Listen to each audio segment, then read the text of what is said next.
देखिए, जो आज हम लोग इकट्ठा हुए हैं, ये तमाम जो बेरोज़गार युवा आपके साथ में बैठे हैं, आपके जो स्क्रीन में दिख रहे हैं, ये सब साथी जो पिछले कई सालों से अपने एक उज्जवल भविष्य के लिए, अपने परिवार की मजबूती के लिए जो तैयारी कर रहे हैं सरकारी भर्तियों की, उन भर्तियों के अंदर जितनी रुकावटें आ रही है, चाहे वो ओएमआर के घोटाले से हो, चाहे परिणामों में और अन्य अभी जो इनको शक है 4th ग्रेड भर्ती और इनमें इस तरीके के तमाम घोटाले, रोस्टर के नाम पर सही पदों का वर्गीकरण नहीं होना, कैटेगरी में जितना उनको रिजर्वेशन है, चाहे वो कोई कैटेगरी हो, उन सब के अंदर जो वर्गीकरण सही नहीं हो रहा है, ऐसे अनेक मुद्दे।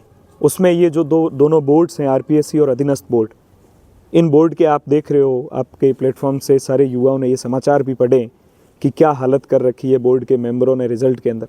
तो इनको भंग कैसे किया जाए और इन युवाओं को एक पारदर्शी परीक्षा और उसके बाद में परिणाम कैसे प्राप्त हो, इन सब के विरोध में ये युवा एक आंदोलन कर रहे हैं। हम सब लोग आप कोई रणनीति बना रहे हो, आगामी कोई आंदोलन कब है उसके बारे में? आज जो हम इकट्ठा हुए हैं वो इन सब युवाओं ने एक मीटिंग रखी थी कि हम लोग किस तरीके से आगे करेंगे, तो मैं भी इनके साथ में जुड़ा हूँ। इन्होंने मुझे भी बुलाया, ये भूपेंद्र मेघवाल जी हैं, साथ में साथी हैं, इस तरीके से सारे, तो ये देवाराम जी, नरेंद्र जी, ये जितने साथी यहाँ बैठे हैं सारे, इन सब लोगों का एक ही था कि भाई हम लोग इसमें लड़ना चाह रहे हैं, तो जो भी हमारी मदद करे, हमारे साथ आए, दौड़े, बेरोज़गारों के साथ, बेरोज़गारों के बैनर तले वो आए।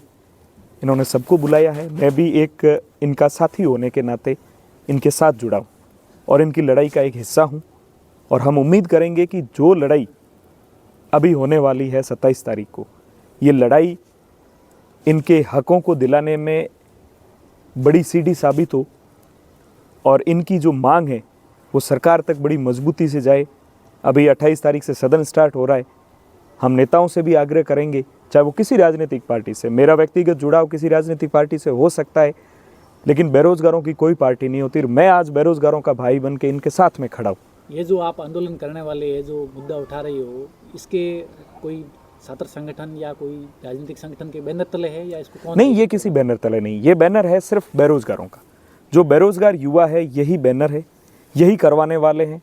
हम इनके साथ खड़े, इन्होंने हमसे साथ मांगा, हम इनके साथ खड़े हैं, सभी से साथ मांग रहे हैं। जो भी इनकी मदद कर सकता है, आगे आ सकता है, दौड़ भाग कर सकता है, वो आगे आए। और हम भी इनके साथ में व्यक्तिगत रूप से हर नेता, हर राजनीतिक पार्टी और जो भी जिम्मेदार इसमें हैं उन सब के पास जाएंगे और इनके लिए न्याय की भीख हम भी मांगेंगे सबके साथ। 27 को जो आपका आंदोलन होगा उसमें कौन कौन भाग लेंगे, उसमें क्या क्या होगा? और हम 27 के आंदोलन में जिले के सारे राजनेताओं को, सामाजिक लोगों को इसकी बात रखने के लिए बुलाएंगे।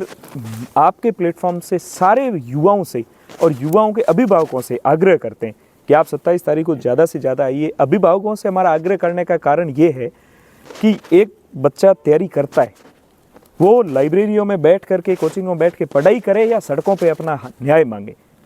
सरकार और सिस्टम से तो सबका भरोसा उठ चुका है, वो चाहे कोई सरकार हो, मैं किसी एक पर लांछन नहीं लगा रहा हूँ, लेकिन कम से कम इन युवाओं को तब सड़कों पे मत लाओ। तो अभिभावकों से भी निवेदन है कि अपने बच्चों के सुरक्षित भविष्य के लिए आप भी आइए आगे और सड़कों पर आकर के बैठिए, ताकि आपका बच्चा तैयारी कर सके और उसके हक के लिए आप भी दौड़ सकें। तो हम 27 तारीख की हमारी पूरी रूपरेखा जो है वो यही है। हम सब नेताओं को बुलाएंगे और ज़्यादा से ज़्यादा भीड़ का आह्वान करते हैं।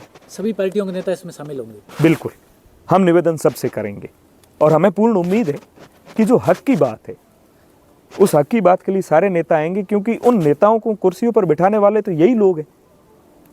कोई भी राजनीतिक पार्टी का नेता अगर आज बाड़मेर का प्रतिनिधित्व कर रहा है तो इन लोगों की वजह से ही कर रहा है। तो ये जितने युवा खड़े हैं इनको सबसे उम्मीद है। अभी जो ओएमआर सीट वाला जो घोटाला है उसको आप किस तरीके से समझ पाए, ये कितनी बड़ी समस्या है? देखिए, जो ओएमआर घोटाले बहुत बड़ी साजिश है, वो सोची समझी और एक वेल स्ट्रक्चर्ड साजिश है। इसके अंदर किसी एक से या पकड़ने से या वहाँ इतिश्री कर ली जाती है, तो ये भी युवाओं के साथ कुठाराघात है। हम चाहते हैं कि इस पूरे मामले की सीबीआई जांच हो।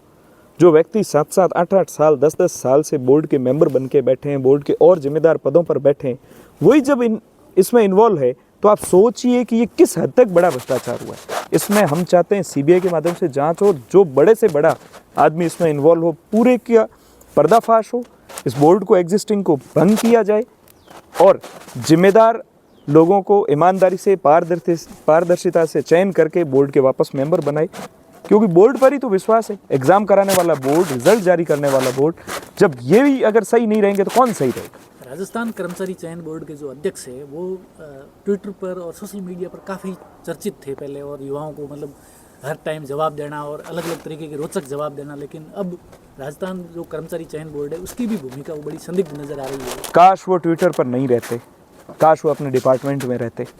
अगर वो डिपार्टमेंट में रहते तो OMR शीट का घोटाला नहीं होता, OMR की सीटें गायब नहीं होती। और अभी आप देखो 4th ग्रेड का रिज़ल्ट आया है, और मैं आपके प्लेटफॉर्म से सबको बता दूं 4th ग्रेड के रिज़ल्ट के अंदर अभी 2 गुना का जारी हुआ है। 73% उसकी कट ऑफ है। जब फाइनल होगी मैं दावे के साथ कह सकता हूं, एक्सपर्ट्स भी यही कह रहे हैं कि 80% उसकी कट ऑफ रहेगी। आप मानिए जो पेपर बहुत टफ था, RS के लेवल से भी टफ था, उसकी कट ऑफ 80% जा रही है।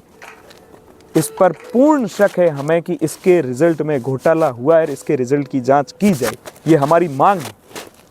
ये OBC आरक्षण में विसंगति वाला मामला क्या है, इसको लेकर आप पहले भी आपने देखिए, OBC आरक्षण विसंगति का जो आंदोलन था उसमें हॉरिजेंटल रिजर्वेशन को लेकर के था। उसकी लड़ाई भी बाड़मेर से शुरू हुई, सब ने करी, वो भी गैर राजनीतिक थी, और उस हॉरिजेंटल रिजर्वेशन के अंदर हम पार पड़े। हमारी और भी मांगें थी, सारी कंप्लीट नहीं हुई, लेकिन हम एक मांग हुई तो उसके बाद में जो रीट का एग्ज़ाम हुआ, बहुत युवाओं को उसमें फ़ायदा हुआ। अब जो रिजर्वेशन को लेकर के बात है वो ये है कि अकेले OBC नहीं, सारे जो कैटेगरीज है उसमें EWS है, SC, ST, MBC, OBC, सबका जो पदों का वर्गीकरण है वो सही नहीं हो रहा है, क्योंकि जिम्मेदारों ने उस समय मीटिंग में हम सबको स्तब्ध करने वाली बात कही कि 97 से रोस्टर सही मेंटेन नहीं किया जा रहा है, रोस्टर रजिस्टर।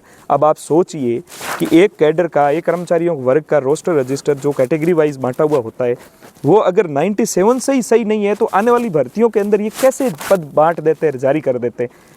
OBC का ये आपने जिक्र किया, OBC का आप देख लीजिए 21% आरक्षण है और मिल रहा है 15%, 14%, 9% भर्तियों में रिजर्वेशन। ये संवैधानिक बात ही नहीं है, किसी भी कैटेगरी को उसके परसेंटेज से कम हो ही नहीं सकता। तो ये बहुत बड़ा धोखा हो रहा है युवाओं के साथ में, सबके साथ में हो रहा है।